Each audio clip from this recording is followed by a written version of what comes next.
Okay, welcome back. Week 6. We're going to talk about the post-war era, the baby boom, white flight, the Cold War, and civil rights. So we got a lot of stuff going on in this period, covering approximately the end of World War II, right up until the late 1960s, early 1970s. There's a lot that's going to be going on in this particular period. It's a very dynamic period, historically, especially as we get to talking about the 1960s. So I want to first look at the baby boom because this is a pretty important demographic phenomenon that takes place approximately between 1946 and 1960. It's a global phenomenon where just the amount of births just explode exponentially. Just to give you kind of a statistic here, by 1957, the average American woman has given birth to 4 children, right? So this is the average size of an American family. Now it's like 1.4, something like that. The baby boom generation is pretty important because they bring about major social and political change in the United States.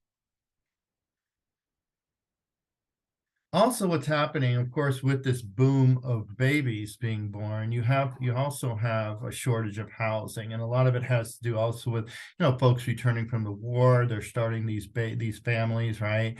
And so this is the beginning of the suburbs. I mean, the suburbs had existed before, but as a kind of something that the masses of white families were gravitating towards. And so this is a phenomenon occurs called white flight by many sociologists and historians, whereby ethnic whites and their offspring and their descendants are leaving cities and moving to these kind of pre-planned communities out in the outskirts of cities. And there's a lot of constructions going on of these brand new housing tracts, right? And a lot of them were very uniform. They provided they were sold they were sold as convenient, right? They provided easy access to the city while not being in a city. They also promised people, that they would be in predominantly white, safe, quote unquote, neighborhoods, with a yard, with a fence, with a garage, and this sort of thing. Not the country, but not the city. There also was a kind of uniformity to them that a lot of, especially young people and the so-called beat generation of the 1950s kind of critiqued.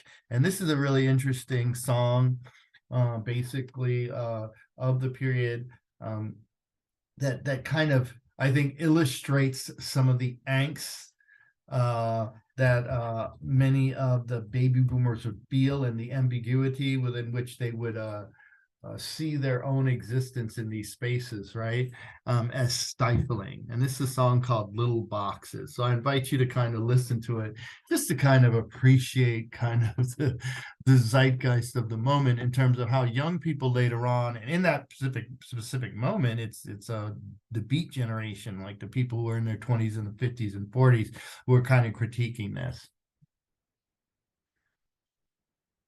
So also something else that's going on in this period is these post-colonial struggles. Excuse me, just one moment. I have to adjust the slideshow here because it looks like it's going on its own. We don't want that.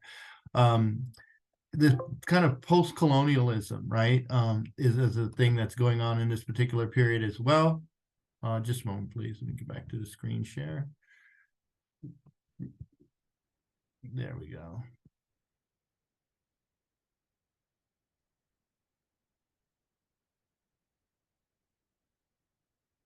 Okay, so this is kind of the post-colonial moment as well. Post-colonial meaning a specific phenomenon is taking place as a result of the war, in a sense. A couple of things are happening. First of all, the European empires are basically disintegrating. The old colonial order of Europeans establishing colonies in Africa and Asia, forcing non-white people living under racially separatist and white supremacist imperial orders is beginning to fall apart, mostly because the British and the French are kind of unable to hold on to these territories anymore, as they've been kind of sapped dry of the resources they need to do this during the war. And this notion of a third world is created. So let me just explain this to you. The first world was supposed to be the United States and the Western European nations that believed in, theoretically believed in liberal democracy, right? The second world was the Soviets and their empire and their buffer states, right, and into the Warsaw Pact, right, along Eastern Europe. The third world was that term given to so-called developing countries. This is primarily what they're talking about is African, Asian, and Latin American and Caribbean countries, right?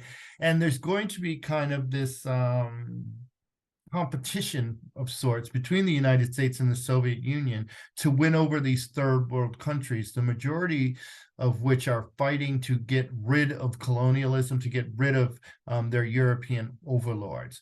And so there's going to be these post-colonial struggles, basically struggles for independence in these particular areas, right?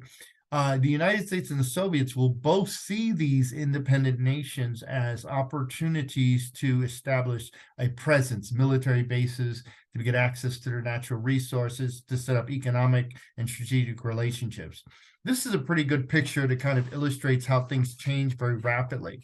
This is a World War II era picture of United States OSS officers. These are basically commandos and intelligence officers with Ho Chi Minh.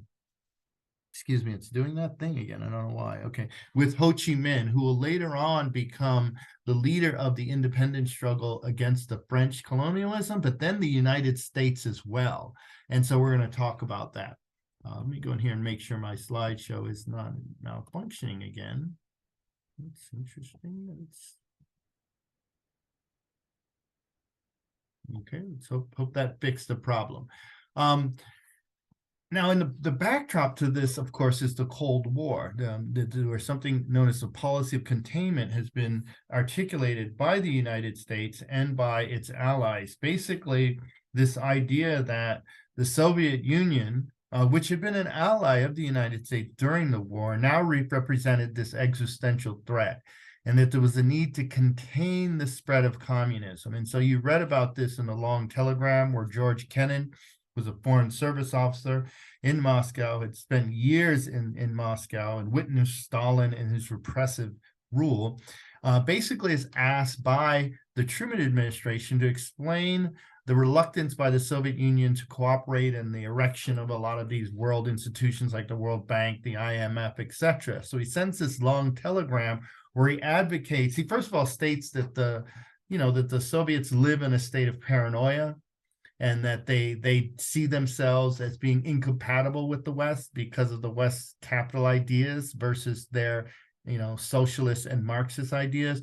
And so what he says is basically, we cannot, roll back communism. You're not going to stop communism in Eastern Europe or in the Soviet Union, but what we can do, he argues, is contain it. And so this becomes the foundation of U.S. foreign policy really for the next 50 years, and it's going to really have a pretty intense effect on domestic policy. So, for example, the United States, this is the beginning of the Cold War. This is the beginning of a period where the United States basically sees itself as at odds and competing with the Soviet Union and in a kind of global struggle, right? This ideological struggle. And this is going to lead to some extremes in the United States, such as the House Un-American Activities Committee. Actually, this was a committee that was set up in 1938 to ferret out Nazis and Nazi sympathizers. But by the 1950s, late 40s and early 50s, it's being used to go after people who are suspected of having communist sympathies, right? So it begins in Hollywood, going after actors and directors, and especially they targeted Jewish people. There was kind of a anti-Semitic tone to it very much. Actor Ronald Reagan, who basically was an FBI secret informant, testifies before this body and encourages them to go after fellow actors and writers and directors, claiming that the Union in particular was rife with communists. Paul Robeson, a famous actor and dissident, was in fact a member of the Communist Party, and actually is going to end up on a blacklist. One of the things that the government begins to do is force the studios or coerce them into creating these blacklists. And these people who are put on this blacklist are actors, directors, producers, writers, are people who are known to have communist sympathies, right? But even more importantly, what angered them about these people is these people refused to cooperate with HUAC. They refused to go up before the Senate and testify about their involvement or even if they testify about their involvement, more importantly, be unwilling to share the names of others, unwilling to become informants, right? And so this is really going to spread not just through Hollywood, but you're going to see it in other areas as well. This kind of communist, anti-communist hysteria.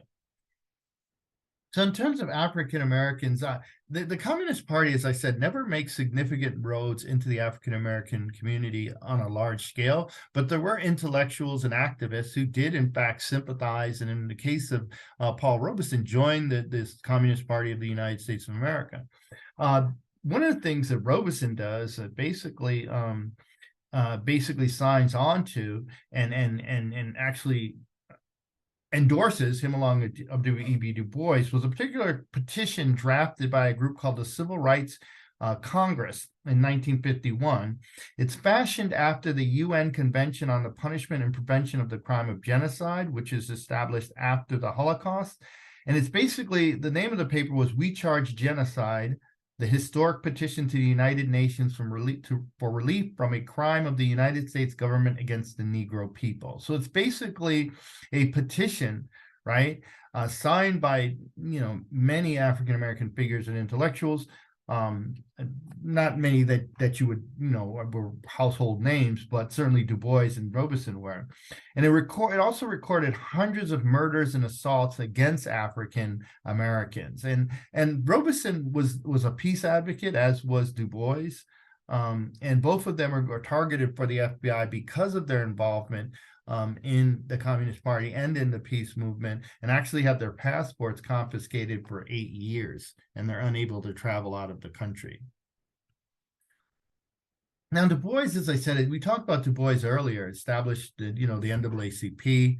By the time he gets into the 1950s, he really has become this hardcore anti-imperialist, supporting independence movement in India, Vietnam, Ghana. He supported what he called radical revolutionary action to overturn imperialist and racist status quo worldwide.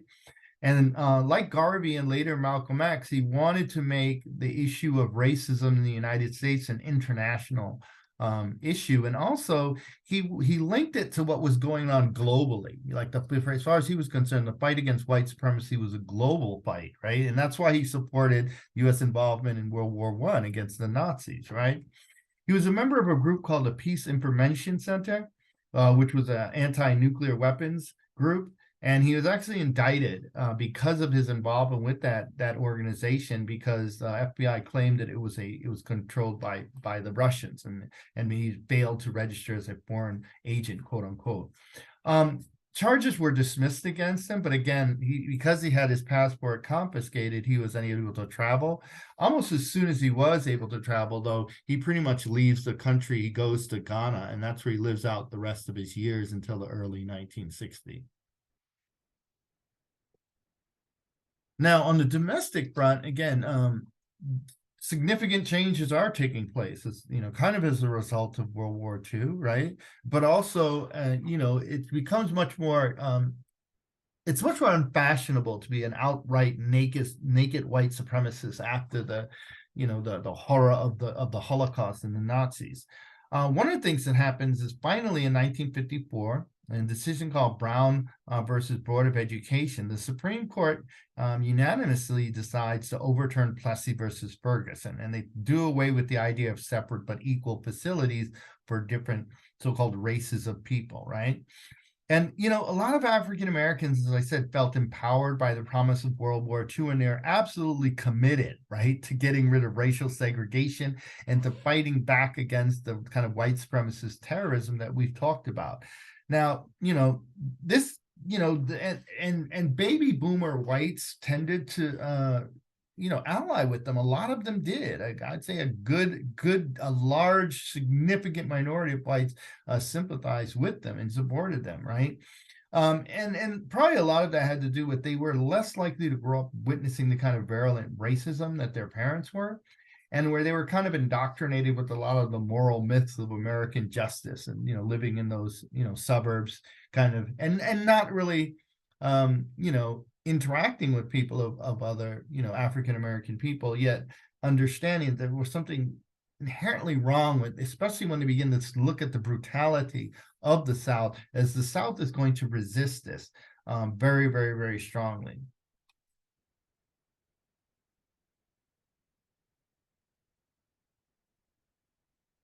And I want to make it clear when I say the South, I should clarify, I mean white Southerners, because a huge demographic of Southerners, of course, are Black, African American people, right? But white Southerners, by and large, are going to react to this very violently.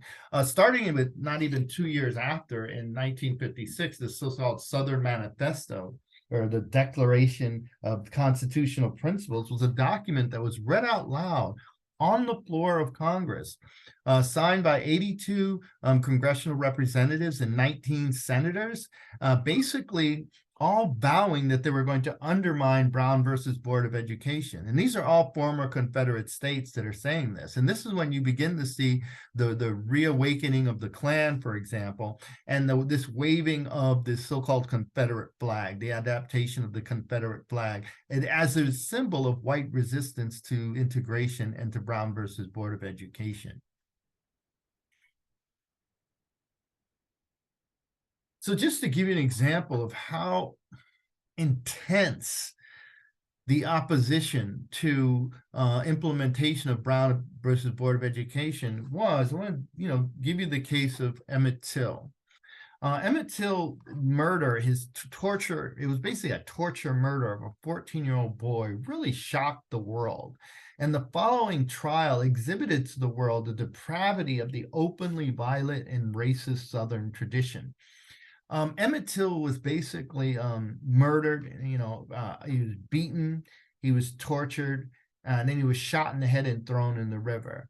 He was from Chicago. He was visiting Mississippi, we'll get into greater detail, but was accused of not committing a sexual act or crime, but basically of behaving in a way towards white women which was considered unacceptable. So just to give you I have a clip here that talks about it. If you go all the way to number 9, it kind of will go over a summary of the Emmett Till case and show you some of primary source illustrations of this, right?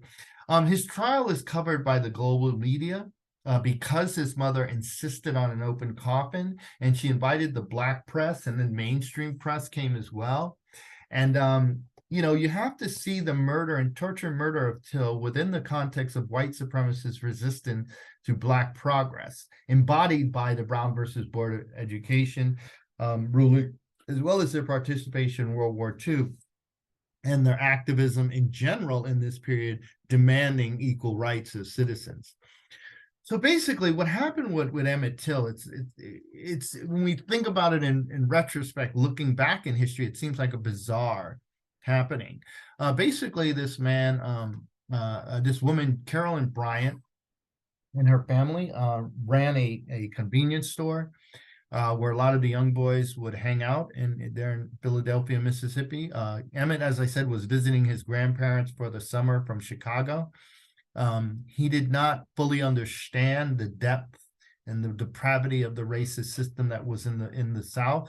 So when he went into the store, is the best we can figure out based on interviewing Carolyn Bryant and looking at the court records, is that the only thing he did that we can think that may have been she construed as an insult or an attack on her whiteness was that rather than have her put the change on the counter, he put his hand out and she put the change in his hand, and when he left, he said bye-bye.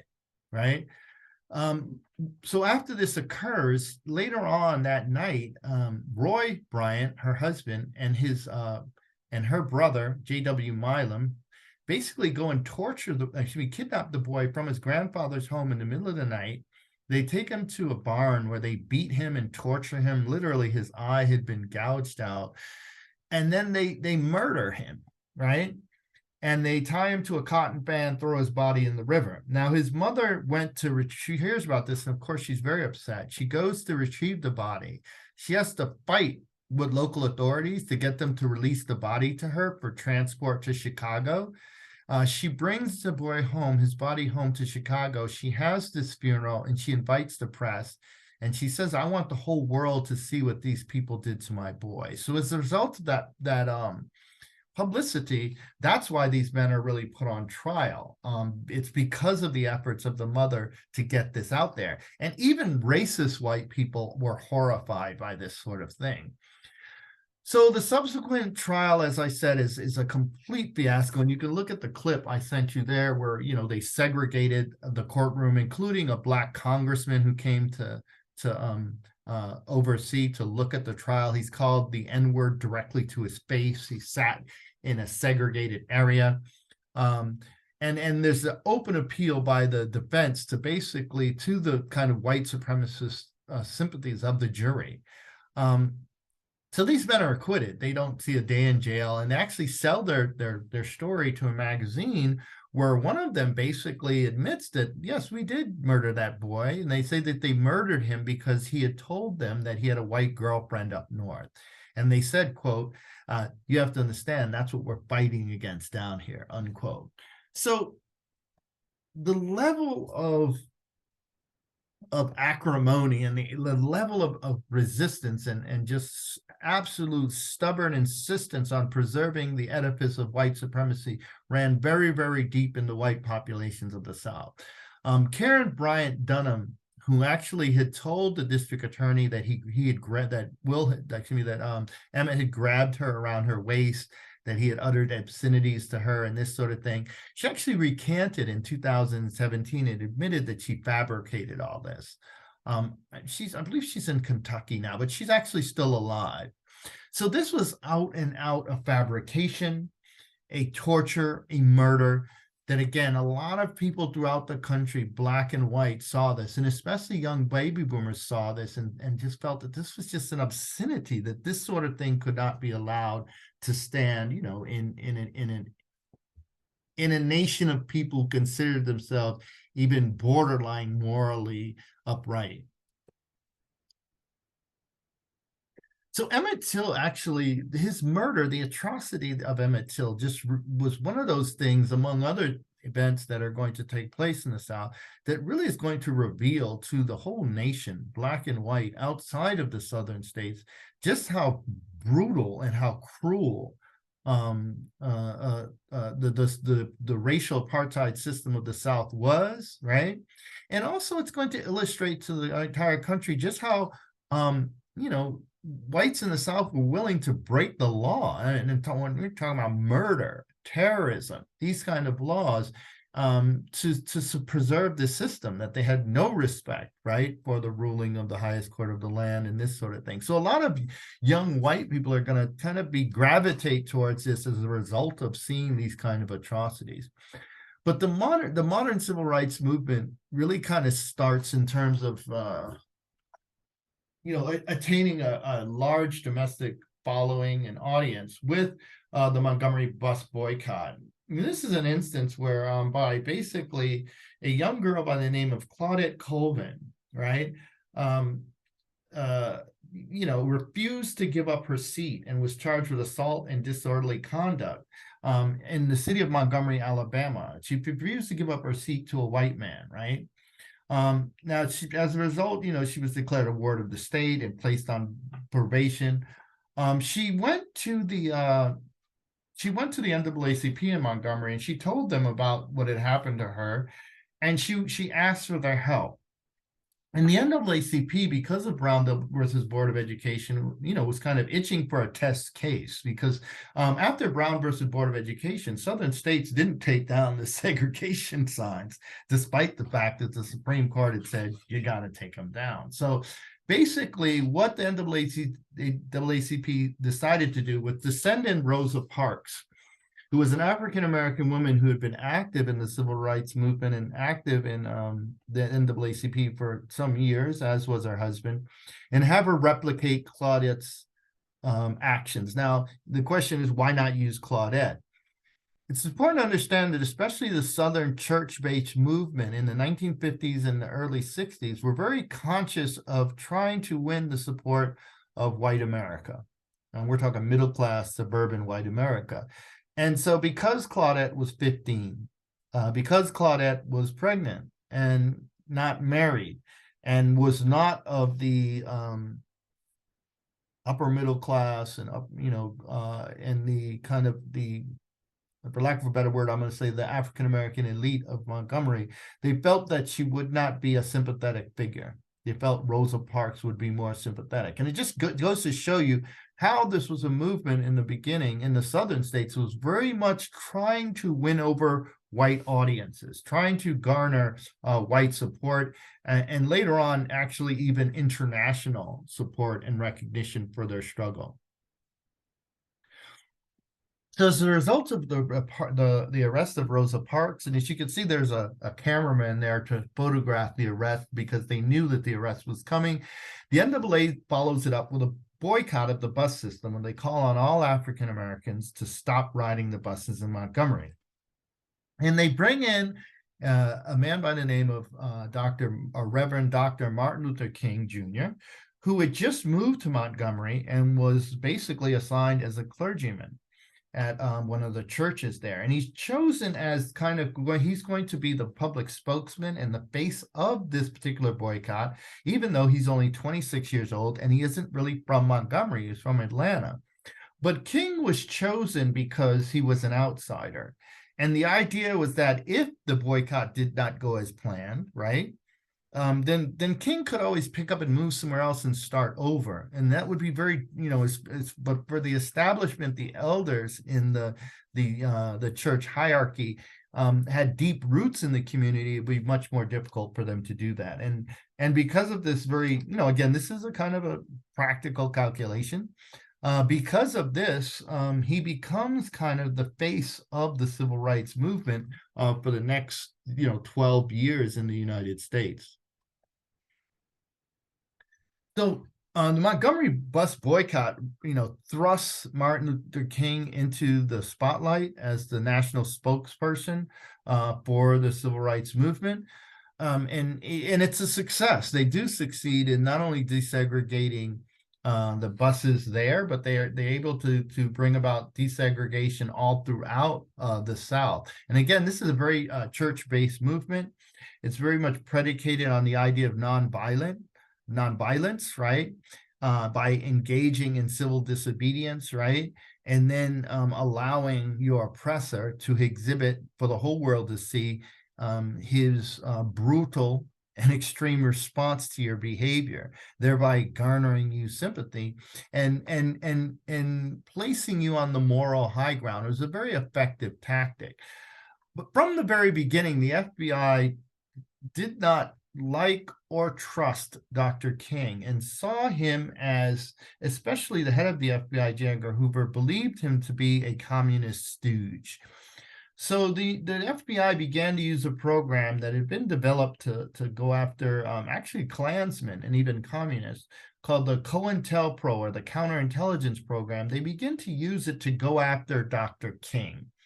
And we'll talk in greater detail about what that program was about, because they're not going to just use it against King. They're going to use it against pretty much every major civil rights activist or worker throughout the 1960s, even into the 70s, as well as other movements that are about social justice and radical change. So Martin Luther King is successful in that he's able to get federal laws passed that dismantle the very blatant racial apartheid system that you see in the South. So the Civil Rights Act of 1964, which prohibits discrimination on the basis of race, as well as the Voting Rights Act of 1965, really can be attributed to Dr. King's nonviolent revolution in the Southern states.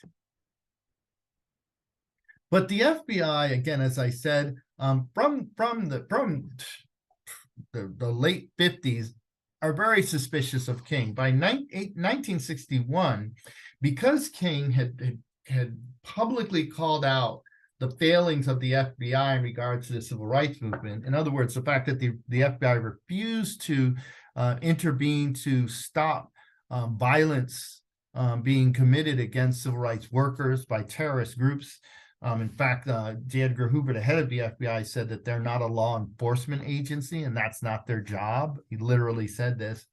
And when King kind of criticized this, the FBI began to come after him, and they used this gentleman as their justification for engaging in some pretty intrusive monitoring of King's life. Stanley Levison was a New York attorney who had been a financier for communist organizations in the United States between 1945 and 1955. In 1961, Levison became a close advisor and friend of King, right?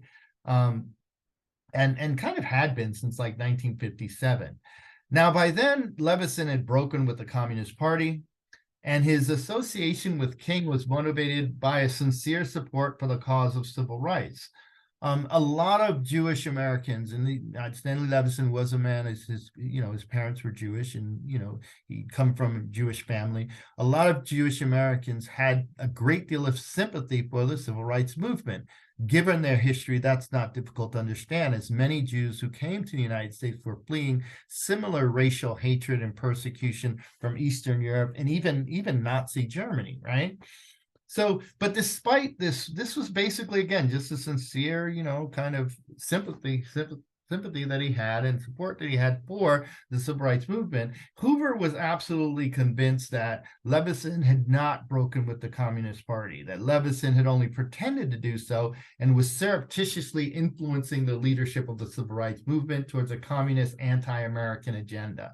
And a lot of this was about, just not believing that the Soviets weren't behind the civil rights movement. This was really kind of pretty much a staple of the law enforcement, federal law enforcement in this period, was believing that that it couldn't be the African Americans who were doing this on their own. The Bureau basically responded by turning this into this active mission to neutralize King as an effective Negro leader. And this is a direct quote from them, from an FBI memo in 1963. The Federal Bureau of Investigations used transcripts, photos, and highlight reels from tapes it recorded of King to attempt to derail not only his receipt of the Nobel Prize, but also his planned visit with the Pope. And later on, they're even going to go after his family. Oops. There we go. So J. Edgar Hoover had been the head of the Federal Bureau of Investigations since before it was the Federal Bureau of Investigations, dating back to like 1920. He was fiercely anti-communist and really was very much anti-civil rights. He felt like the dismantling of just Jim Crow and integration was an attempt by the Soviets to undermine traditional American life. With the President Kennedy, John F. Kennedy's approval, and under Attorney General Robert F. Kennedy, who was, basically that was his boss as head of the Justice Department, he wiretapped the Southern Christian Leadership Conference offices and engaged in some pretty intense surveillance, but they never turn up any evidence of connection to communism. They kind of are able to rule that out. But instead of kind of walking away and say, well, he's not being run by the communists, they turned up other evidence that perhaps King was having extramarital affairs. So internally, the investigation shifts from political to just going after him as a personal figure, his personal life. So they begin to tap his home, his phone. They began tapping, installing microphones in hotels and motels as they traveled. And he became a kind of obsessed, Edgar Hoover did, with the sexual life of King, calling him a tomcat with obsessive, degenerate sexual urges. Now, the transcripts and recordings from these surveillance have been sealed until 2027, but probably what they contain is evidence that King engaged in extramarital sex, right?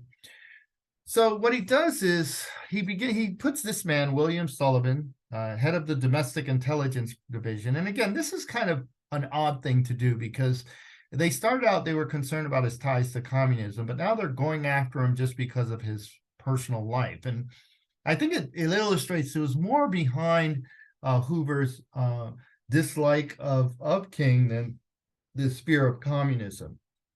So he takes the man who's the head of domestic intelligence, and he tasks him to set up a plan for discrediting him and King and replacing him with someone, a black conservative, who would be vetted and groomed by the Federal Bureau of Investigation, right? So basically, Sullivan did things like he sent him an anonymous letter to King to make it look as if it was written by a black follower, along with a compilation sex tape encouraging himself to kill himself.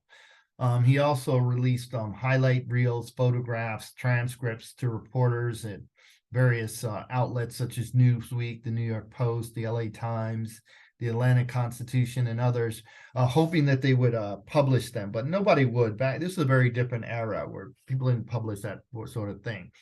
This all failed, but the fact that they put so much energy in it is quite telling. This is really going to be the attitude towards the civil rights movement, for the most part, by the federal government, despite this kind of open embrace of it, right? Especially by Johnson. So it's kind of this schizophrenic, rather, this kind of ambiguous approach, rather, excuse me, or ambiguous, fearful kind of understanding of the civil rights movement, and this kind of hostility on the, under the surface, barely under the surface against it. So when we think about the civil rights movement and Black liberation, we have to take into account the Vietnam War and the anti-war movement, which come to kind of be intertwined one with the other. Now, again, the Vietnam War is conducted within the context of Cold War policy. Basically, from 47 to 1974 is when American involvement is going on. It's not a declared war. It's labeled a police action, right? Because Congress never declares war. And what was going on is there was a draft then where if you were young, if you were not in college, you were more likely than if you were in college to be drafted. So a lot of African American, a lot of Latinos, and poor whites especially were affected by the war, because they're the ones who are, in proportion, in numbers greater than their proportion in the society. They were dying and getting wounded. Martin Luther King is going to publicly come out against the war in 1967, and as you're going to hear at the speech I assign you on Beyond Vietnam, it's going to be a pretty strong condemnation of U.S. foreign policy, and it kind of links the policies around racial ideology in the United States, along with economic injustice, with foreign policy, and he's going to lose a lot of his popularity amongst whites because of this. And again, you have communities that are kind of decimated by this war, so many young men being killed. And a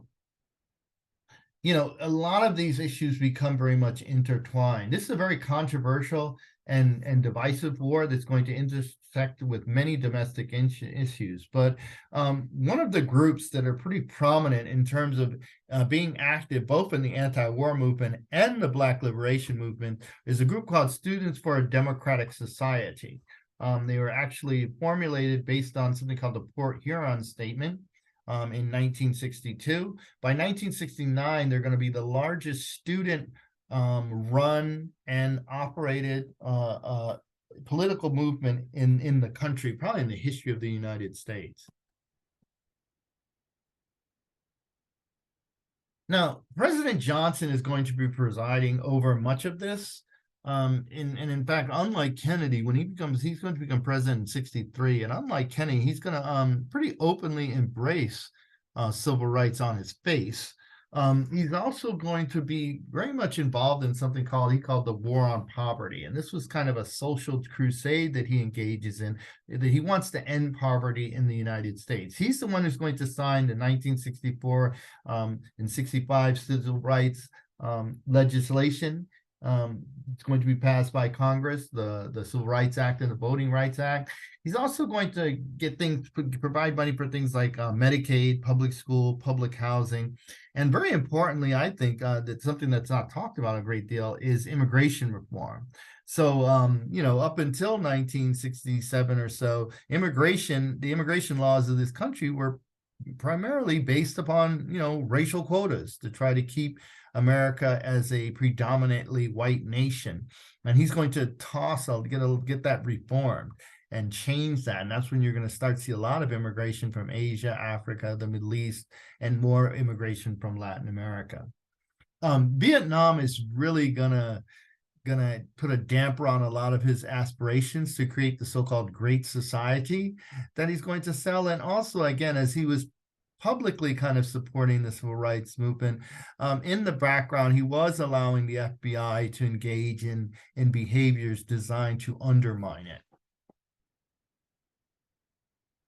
So I want to talk about another kind of movement that's going on, and kind of another face of the civil rights movement or the Black liberation movement that we're going to see in the United States in this particular time period, and that's the so-called Nation of Islam, right?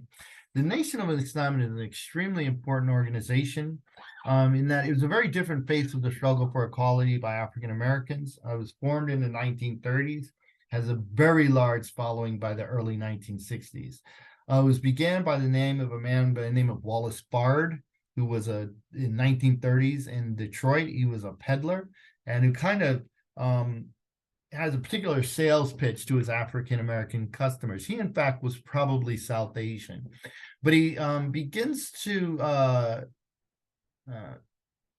peddle a particular myth around African American people in the diaspora and around white people in particular. And he basically says to African Americans, he begins to preach this notion that if African Americans begin to worship the one God, Allah, and if they begin to stop drinking, stop eating pork, eat healthy, stay away from vice and that sort of thing, that it would improve their situation. And this is a movement that begins to grow in the 1930s. But soon after he begins it, Wallace Bard just kind of disappears from the scene. And a man by the name of Elijah Poole, who was one of his maid adherents, kind of shifts the narrative a bit and claims that Wallace Bard was God and that he, Elijah Poole, was a prophet of God, right? And so he begins this cult, the Nation of Islam. They kind of play on a lot of the traditional Islam. So this is not to be confused with Islam as we understand it globally, because they had a very different belief system. Firstly, their belief that this man was a god would be different from traditional Islamic understanding of the religion of Islam, and also him as a prophet. But also, to take it even further, he basically takes the white supremacist race narrative and ideology and inverts it, basically saying that white people are intrinsically evil and are the devil, and that non-white people, especially Africans, are Afro-Asiatic people and created in the image of God, and that what Black people must do is absolutely separate from white people, become self-reliant, right, and build a community away from white people and not have anything to do with them. Now, a lot of the people who gravitate to this are former Garveyites, and this should not surprise you. Malcolm X being the most prominent of them. And again, as I said, it adapted aspects of Orthodox Islam, but considered a heretical movement by traditionalists, right? Kind of a play on the kalima, something that traditional Muslims say daily. I bear witness there's no God but Allah, and that Muhammad is the messenger of God. So people would say that in the nation. Of course, for them, Elijah Poole, who changed his name to Muhammad, that was meant to signify him, right? Malcolm X is going to be their primary spokesperson by the time you get into the mid to late 50s. And he's going to be directly responsible for an explosion of membership of this organization, and really them as becoming kind of a staple presence in African American communities. As I said, there's a real selective interpretation of Quranic prose and particular translations. The aesthetic of them and the style was quite interesting. The women dressed as you see in this picture, but the men would be clean shaven with Western style suits and usually wearing bow ties or a tie of some sort. And this is kind of how they represented themselves to the public. As I said, Malcolm X, basically would become their primary spokesperson. Malcolm had come from a Garveyite family, And Garvey's movement, though not specifically Islamic or Christian, used the language and cadence of the gospel tradition and was inclusive of early Islamic communities, like traditional Islamic communities, as well as kind of proto-Islamic movements like the Nation of Islam. There are a couple others, like the Moorish Science Temple was one. A lot of former Garveyites become pivotal voices in the Pan-African movement. And so as a lot of Garveyites are coming into the nation, they're bringing that ideology with them. Malcolm was kind of this new generation of Black men and women born in the North, growing up in the North. His father was murdered when he was quite young by white supremacists in Michigan, of all places. His mother subsequently had a mental breakdown, and so her children were taken from her, like 7 children, and he was basically state raised, mostly in white foster homes and mostly amongst white children. Now, again, this illustrates a lot of what we talked about regarding the Great Migration, around people becoming somewhat disillusioned with the limited opportunities in the North and facing a lot of the same racial prejudice in the North. And so a lot of people a lot of young people in his generation, and I would say this is true of a lot of immigrant kids as well, maybe not a lot, but a large enough number, would kind of rebel against the status quo. Say, I'm not going to work hard and, like my father, and I'm not going to, allow myself to be exploited by the system. I'm going to be kind of this outlier, which a lot of times meant being kind of engaging in criminal behavior. As when he's about 15, he drops out of school. He travels to Boston, the big city, where he had a half sister, and who was an adult, and he enters this kind of subculture of urban African American rebellion. Kind of the disenfranchised and cast out young men who create a narrative of rebellion, but it's kind of still steeped in white supremacy. A kind of example of that is the height of rebellion was to straighten your hair into what they called a conch, and to be a hustler, get involved in whatever criminal activities of gambling, illegal gambling known as numbers game, selling drugs, getting involved in prostitution on one level or another. A lot of these young men would wear zoot suits, and a lot of them did everything they could to avoid the draft, right? And Malcolm becomes a part of this when he goes to Boston. Later on, when he's going to move to Harlem, going to become this kind of African American street hustler. He refusing to work as a domestic, or even he had a service job on a train, which was considered a good job back then, to be to work the trains and serve people food and this sort of thing and carry their bags. But he quits that job to run numbers, which was basically an illegal lottery that operated in various urban areas, especially in Harlem, and there's a lot of money in it. Also selling drugs, or steering people towards drugs and steering people towards prostitutes and that sort of thing. He also there's a lot of organized crime, especially in Harlem. The criminal activities of Harlem were controlled by African-American gangsters who usually worked in partnership with other ethnic groups, such as Italian Americans or Jewish gangsters.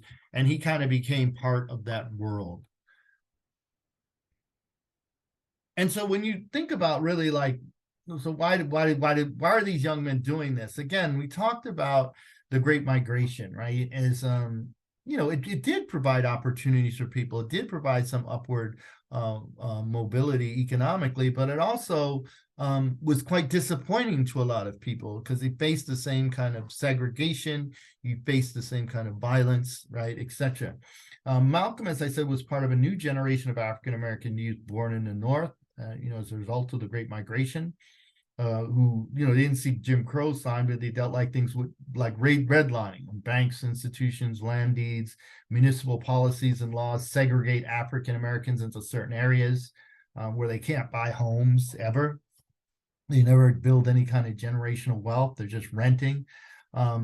High interest loans, or on not, if you even just to get credit at a store or something, right? Kind of predatory interest and loaning practices, kind of like you see now in poor neighborhoods. the National Housing Act, basically when it's passed in 1934, basically enabled states to decide where, basically the FHA in particular basically enabled states and local economic institutions, financial institutions like banks, to decide where they were going to insure mortgages or provide mortgages, right?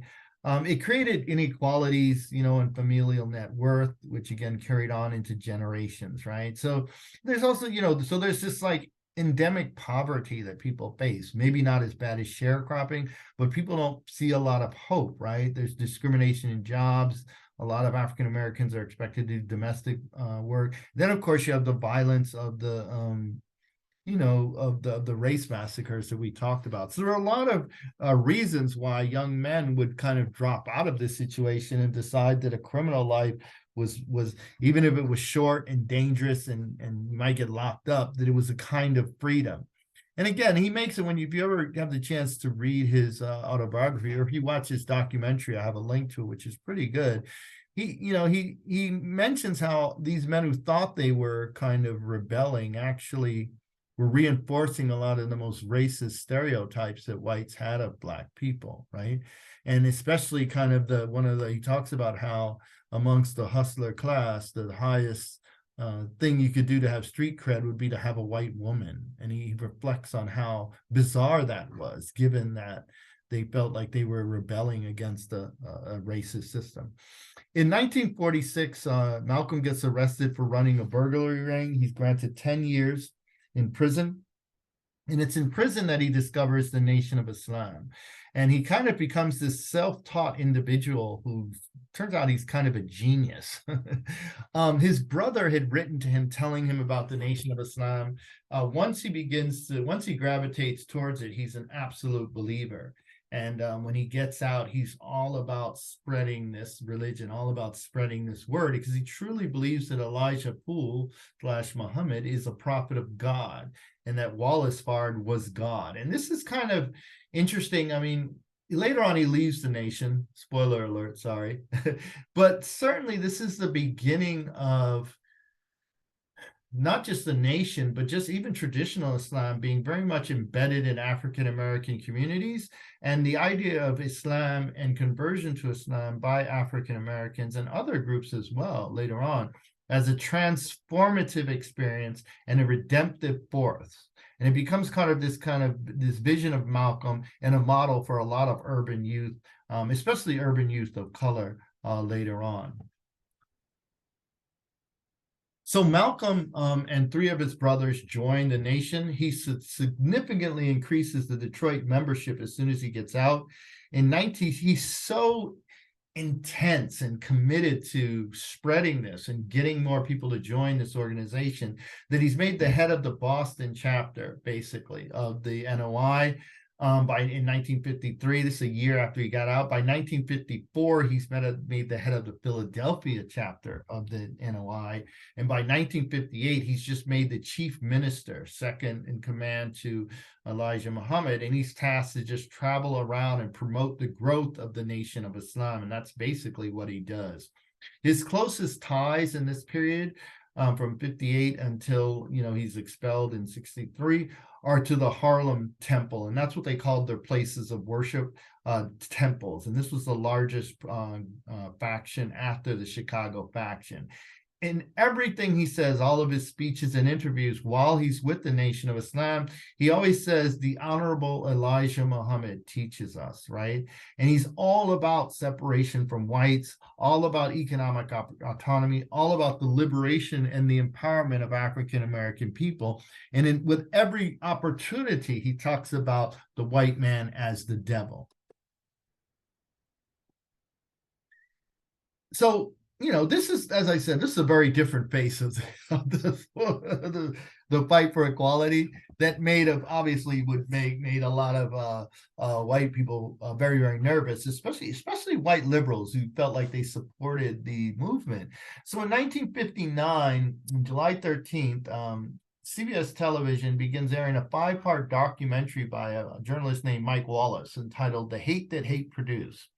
And Wallace called it, quote, "a study of the rise of Black racism, of a call for Black supremacy among a small but growing segment of the American Negro population, unquote. And Elijah Muhammad had been against participating in this documentary, but Malcolm talked him into it because he understood that despite its negative tone, the documentary would play very differently with urban African American youth. And he understood this. So it actually spurred increased interest and helped grow membership in the Nation of Islam when it was meant. Again, Mike Wallace meant this to be kind of warning African Americans that this was going on and to get them to keep away from it, but it actually drew a lot more people into it than not. And there's a link to it if you want to kind of take a look at some of it. It did create a significant amount of alarm amongst African Americans who were kind of saw themselves as part of kind of the church-based movement, and who were quite, they were quite concerned about how they looked to white America because they wanted their support to pass laws, and they also, they also received a lot of financial support from white liberals. So this kind of concerned them, right? And so there were those African American figures who stepped up to kind of, criticize them quite strongly. One of the things about the Nation of Islam is they had a paramilitary wing called the Fruit of Islam. And they're basically supposed to be security for Elijah Poole or Elijah Muhammad. These ultimately will be the men who will murder Malcolm X. Okay, I'm going to stop here, and I will work on part 2 of this lecture and post it to you this week as well.